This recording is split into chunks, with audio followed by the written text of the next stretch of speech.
Assalamualaikum warahmatullahi wabarakatuh. Salam sehat RSUD Banyumas.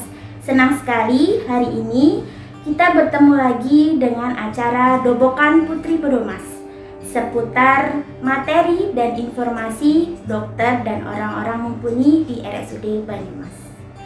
Saya Eni. Kali ini saya akan memandu acara Dobokan Putri Domas yang akan membahas tentang apa sih dampak psikologi dari kecanduan konten pornografi.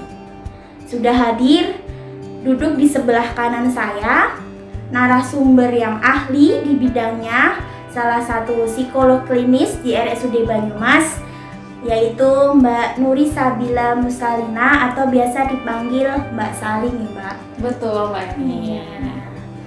Apa kabar nih Mbak Sali? Alhamdulillah sehat Mbak Eni. Halo semuanya, salam sehat RSUD Banyumas ya untuk sahabat sehat di rumah semuanya. Nah, pagi ini kita akan membahas dampak psikologi dari kecanduan konten pornografi nih ya Mbak ya. Betul.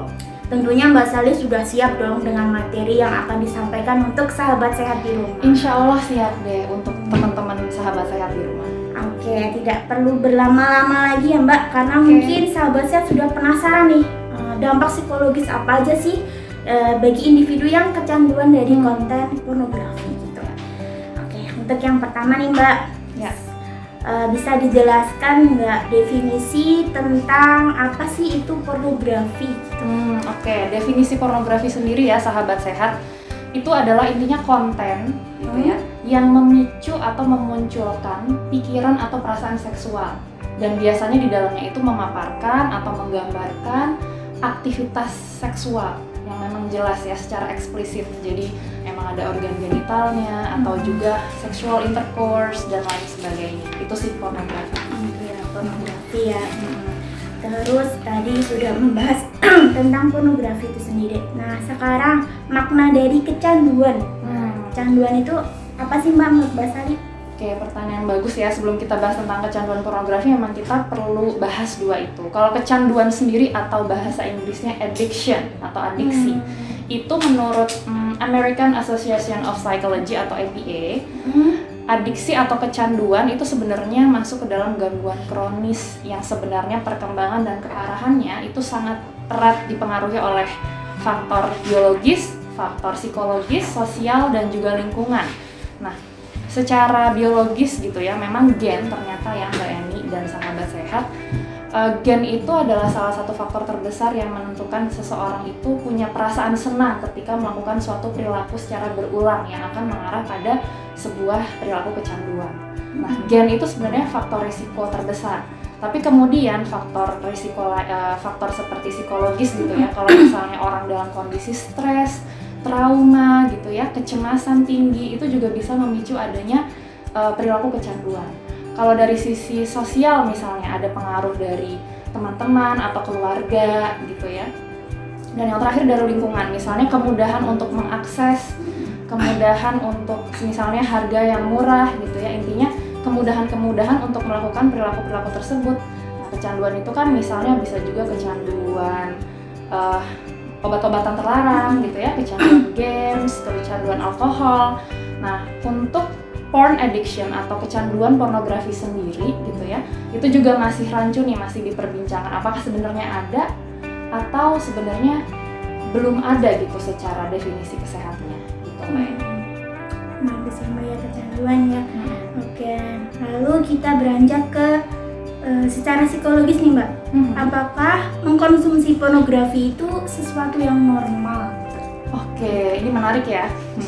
Ini secara psikologis loh ya sahabat sehat, bukan dilihat dari segi agama ataupun value, karena itu nanti berbeda ya, karena kita masing-masing punya value sendiri. Tapi kalau dari segi psikologis, memang dari survei gitu ya di Amerika menunjukkan bahwa mungkin sebagian besar gitu ya pria dewasa di sana melaporkan kalau setidaknya mereka pernah mengkonsumsi konten pornografi minimal sekali lah seumur hidupnya gitu. Dan di dalamnya juga ada perempuan-perempuan juga, jadi nggak cuma pria ya, wanita juga bisa mengkonsumsi konten pornografi. Jadi sebenarnya kalau mau dibilang normal atau enggak itu relatif ya, tergantung dari sisi pandang masing-masing. Tapi kenyataannya bahwa survei itu menunjukkan pria dan wanita ya pernah mengkonsumsi itu minimal sekali seumur hidupnya. Gitu ya. Jadi tidak dipungkiri juga kalau seseorang itu biasa seumur hidup sekali gitu pasti ada lah dia pernah mencoba untuk melihat konten-konten pornografi. Betul. Gitu ya. Oke, selanjutnya nih Mbak, apakah seseorang yang mengkonsumsi pornografi ini dapat dikatakan kecanduan? Oke, tadi pertanyaannya kalau sering mengkonsumsi pornografi itu dikatakan kecanduan apa enggak gitu ya. Nah, ternyata surprisingly gitu, kalau secara penelitian melabel atau mencap seseorang yang sering mengkonsumsi konten pornografi itu dinyatakan pasti kecanduan, itu sesuatu yang tidak sesuai. Jadi ternyata untuk bisa mendiagnosa atau mengecap gitu ya, memberi cap bahwa seseorang tuh ini kecanduan pornografi nih gitu ya, bukan dilihat dari hanya seberapa banyak dia mengkonsumsi dan seberapa lama dia mengkonsumsi. Gitu. Oke. Terus nih Mbak, kapan nih tindakan konsumsi pornografi itu dikatakan menjadi bermasalah gitu dari sudut pandang psikologi ya tentunya Mbak? Oke. Kalau tadi kan ternyata kalau dari tingkat frekuensi maupun durasi itu nggak bisa dinyatakan dari seseorang kecanduan. Nah, ternyata orang yang mengkonsumsi pornografi gitu ya bisa dinyatakan itu menjadi bermasalah atau problematik ternyata adalah jika seseorang itu mempercayai itu masalah. Bayangkan. Jadi sebenarnya belum tentu juga nih orang yang memang dia sering gitu ya konsumsi pornografi, kalau misalnya dia nggak merasa itu sebuah masalah yang mengganggu, mungkin saja itu kita nggak bisa golongkan sebagai kecanduan.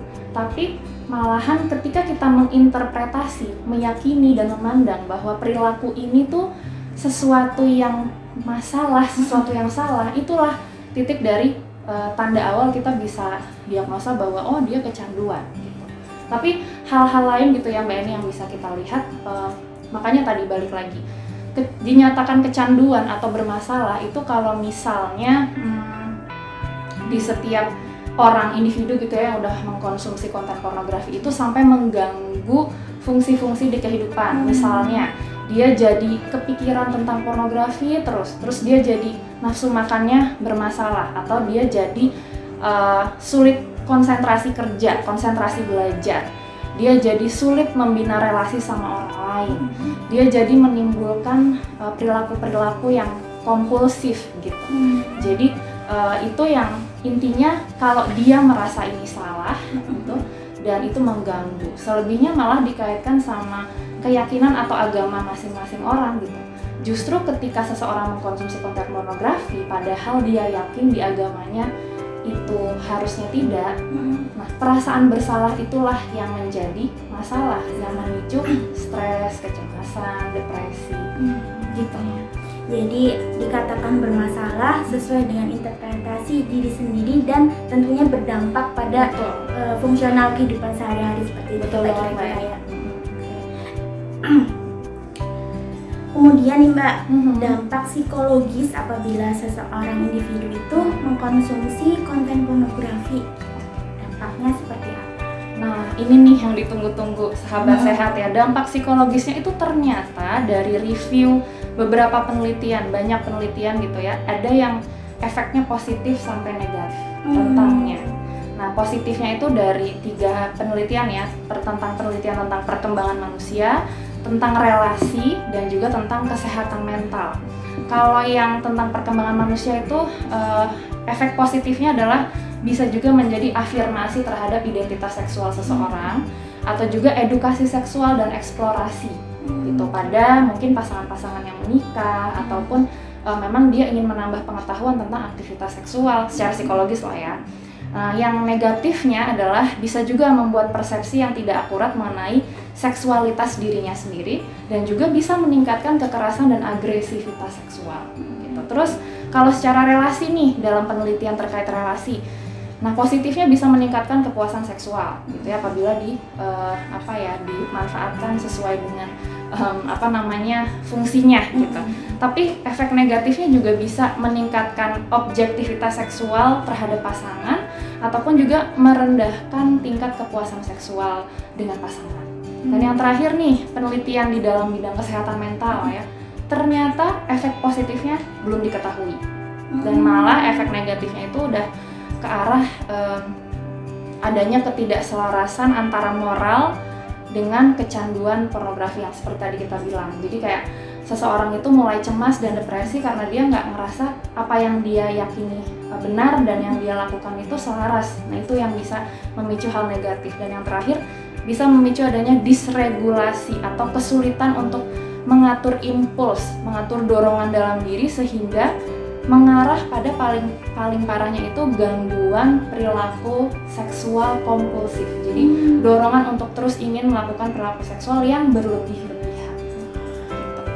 Ada dampaknya sampai sepanjang itu ya Mbak ya? Bisa sampai panjang. Gitu. Oke, selanjutnya Mbak Sali, tentunya dampak pornografi ini ada kaitannya dengan otak manusia nih Mbak. Nah, saya penasaran nih, apakah mengkonsumsi pornografi itu berdampak juga pada otak manusia seperti itu? Baik, sebenarnya sih ini juga penelitiannya masih diperdebatkan. Ada yang bilang bahwa itu berpengaruh, tapi ada juga yang bilang kalau sebenarnya resikonya nggak sebesar itu. Tapi yang berpengaruh itu sebenarnya intinya gini, kalau misalnya kita mengalami kecanduan gitu ya, ada ketidakseimbangan hormon di otak gitu. Jadi kalau misalnya ibaratnya kita anggap pornografi gitu ya, kita lihat pornografi sebagai sesuatu yang menimbulkan rasa senang misalnya gitu ya.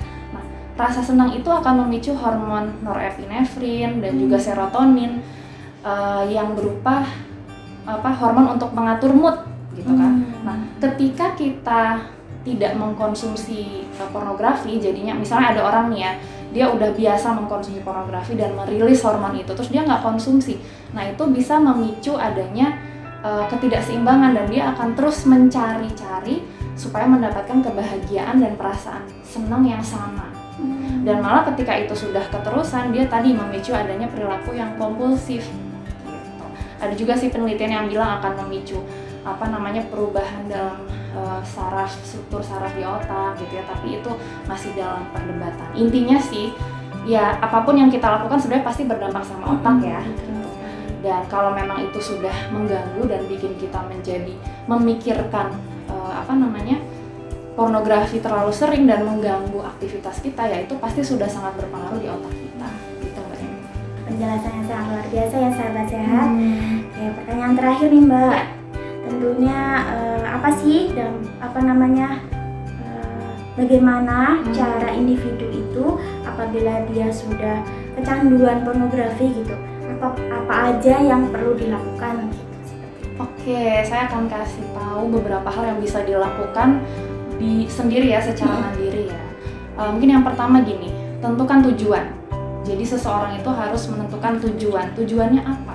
Dia mau berhenti dari perilaku ini, gitu ya. Terus yang kedua, dari setelah menentukan tujuan, dia memodifikasi lingkungan. Jadi menjauhkan akses, mengganti menghapus semua histori internetnya gitu. Terus intinya membuat akses dia menuju pornografi itu lebih sulit dari sebelumnya. Dia hapus semua link-link pornografi gitu ya. Jadi intinya memodifikasi lingkungan. Terus yang ketiga, dia juga bisa bikin daftar bantuan. Jadi misalnya dia cerita sama teman, sahabat, keluarga yang membuat dia bisa teringat gitu. Jadi tolong ingetin aku ya. Gitu. Kalau misalnya aku dalam kondisi seperti ini, aku butuh tempat cerita. Berikutnya juga distraksi. Jadi ketika ada hasrat atau dorongan untuk mengkonsumsi itu kembali, ganti suasananya, atau misalnya diganggu pikiran itu dengan aktivitas lain yang bermanfaat ya. Dan yang terakhir adalah olahraga, karena sebenarnya pikiran-pikiran dorongan-dorongan itu kan sebuah energi yang harus tersalurkan. Nah, kalau misalnya kita dalam kondisi gabut gitu ya, bahasanya nggak ngapa-ngapain di rumah gitu ya, nggak ada aktivitas, ya itu pikiran kita akan terus. Tapi kalau misalnya kita keep aktif gitu, kita olahraga, kita exercise gitu, ya energinya keluar, dopaminnya juga keluar, tapi dalam kondisi yang lebih sehat. Nah, mungkin terakhir nih, kalau misalnya nih sahabat sehat di rumah gitu ya, masih sudah melakukan itu tapi masih ada perasaan yang mengganjal gitu ya. Nah, baiknya sih tetap minta bantuan ya ke profesional, bisa ke psikiater ataupun ke psikolog. Dua-duanya sama-sama saling bekerja sama gitu ya. Di dalamnya ada terapi psikoterapi maupun juga farmakoterapi tergantung kebutuhannya. Jadi sahabat sehat juga jangan malu ya kalau misalnya butuh konseling gitu ya, datang aja ke psikolog. Itu Mbak Eni dan sahabat sehat. Semoga tadi apa yang disampaikan Mbak Sali bermanfaat untuk sahabat sehat yang ada di rumah. Amin. Terima kasih kepada sahabat sehat RSUD Banyumas dimanapun berada yang telah mengikuti Dobokan Putri Domas kali ini. Mari selalu ikuti acara ini di lain waktu dengan narasumber yang berbeda, materi yang berbeda, dan tentunya jika sahabat sehat RSUD Banyumas ingin memberikan usulan terkait tema, judul atau isi materi informasi yang selanjutnya akan disampaikan dengan narasumber berbeda, bisa tulis di kolom chat gitu. Dan jangan lupa klik like, subscribe, dan share gitu. Oke, saya dan narasumber pamit. Salam sehat RSUD Banyumas.